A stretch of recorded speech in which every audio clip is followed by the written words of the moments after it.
Well, we are happy to break news out of Canada that the Daily Mail will not touch. None of the mainstream media is going to touch this. These propagandists are going to hide this from you because this is encouraging to freedom fighters, patriots who want to take matters into their own hands and stand up against this tyrannical, overreaching system of mandates that forces you to muzzle yourself with an ineffective face diaper, socially distance away from your family, stop giving hugs, not visiting grandma, masking up your kids in school for 10 hours a day, possibly while you're exercising. It's all ridiculous. But breaking out of Alberta today, mandatory masking is coming to an end. Kids will not be masking when they return to school. Mandatory quarantine will be ending. Contact tracing, testing for mild symptoms. It's all done. They will now be recognizing COVID as a mild flu and treating it as such. Freedom has won in Alberta, proving that fighting does work. Joining us now is Patrick King, a devoted father of two, a proud Canadian. You were fined $1,200 for violating the COVID-19 Public Health Act for being in a group larger than 10, which I'm assuming is what lit the fire inside of you. And it appears that you, sir, were a part of the efforts that we can now celebrate today. Tell us about it. Yeah, for sure. Thanks for having me on, Stu. Yeah, on December 5th, we held a rally. So in Red Deer, Alberta, Canada, we have been known as the only city in Canada to hold the longest rally against all these government mandates that they've been putting in with regards to even our industries. I started back about 4 years ago. I'm an oil and gas worker, have been for over 17 years. I also hold a degree in occupational health and safety and environment. And when they started to attack our industry out here, I started getting a little bit more vocal. So we've held rallies on our streets with regards to oil and gas and this government that we have for over 3.5 years. And on December 5th, we were celebrating our 200th week of being on the corner on a Saturday morning protesting. And on that particular day, COVID mandates were implemented and they were going on for the last little while. And I was obviously targeted because of my voice, and I know this, and it's in the transcripts in the court. I was targeted, and I received a ticket of $1,200. So I waited for my time in court. I ended up getting it on May the 4th, finally, and I went into court, and I produced some information that I needed to request in order to put up a good, plausible defense.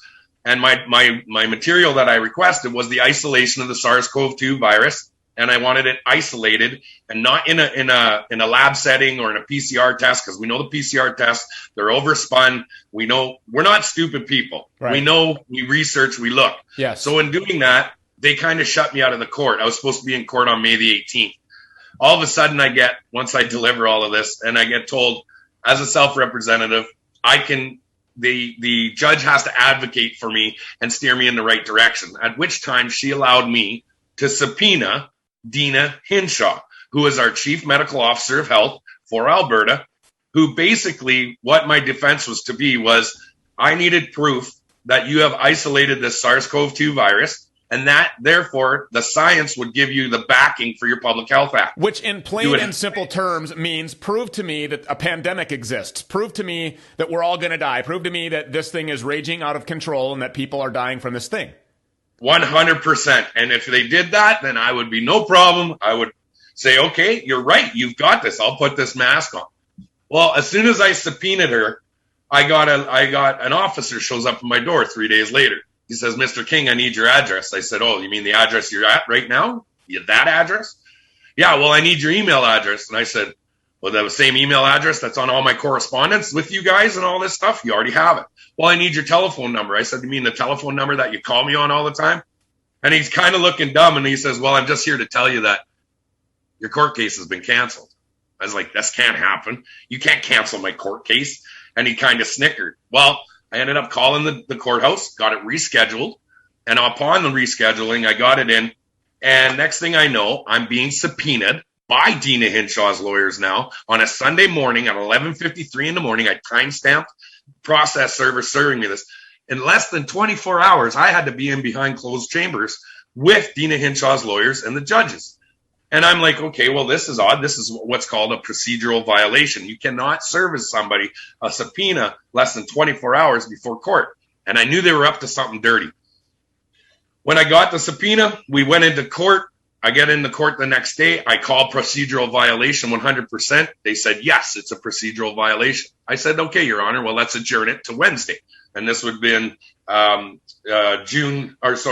24th, and I would have been in court. And she says, no, we can't.